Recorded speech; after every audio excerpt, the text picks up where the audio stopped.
მარინა დიდი როგორ ხარ? სახში ხო თიკო? კი სახში შემოდით. ცივი გავიკეთე, გოგოები მოდიანო გამაფრთხილა. ოთახშია. აუ, მარინა დიდი, ეს დივანი იქით არის გახოლმე? და ეს კარატე იქით. დიზაინი შეცვალეთ?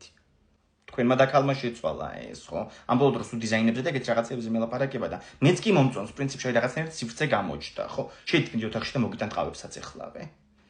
თიკო რა შვები? გოგო დიზაინერობა დაიწყე ოთახი რო შეგიცვლია?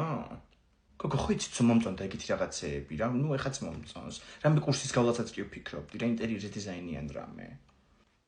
აუ იქ ძალიან მაგარია, გინდა მოგიძებნო? ამაცინათ შემთხვევა რაღაც მსგავსი. აუ ვერ წვით ტუალეტში გავალ რა, ჩემ გარეშე არ დალიოთ ყავა იწევდე. აი ნახე აბა, ციფრული ინდუსტრიის აკადემიის იმ ძალიან ცნობილები არიან რა. თან უწერიათ რომ აგვისტოში ყველა კურსზე აქვს 30%-ამდე ფასდაკლება. აუ თიკო რანაირად შეცვალა ეს სახლი? ტუალეტის მაგრო დაივანზე გავედი, გამომყევი რა. აი ეს ცივი ყავები აქ არის ანასტასია და მოვლენ ესენიც. შვილო, ამ ჩემ შვილს უნდა მეგონი რაღაცა კურსის გავლა. ოღონ ამან რამე მოინდომოს და მე გადავუხდი ფულს, რა თქვენ აი мотиваცია მიეცით რა გეხვეწები. აი ინტერიერის დიზაინი ძალიან მოეწონებოდა მარინა დიდი და თან ონლაინაც აი და ადგილზე მისვლაც შეუძლია, ფასდაკლებაც გქონიათ. ეხლა ჩაგიგდებთ მე თქვენ მესენჯერზე მაგ ციფრული ინდუსტრიის აკადემიის გვერდს. ой, მოვიდა ცივი ყავები, იმედიათ ეკლა უნიტას მაინც მიაკნებს. გოგო იქ დატოვე? მიდი თორე შენ ოთახს მეგრეთ მამაშენ შეუვარდება საძინებელში.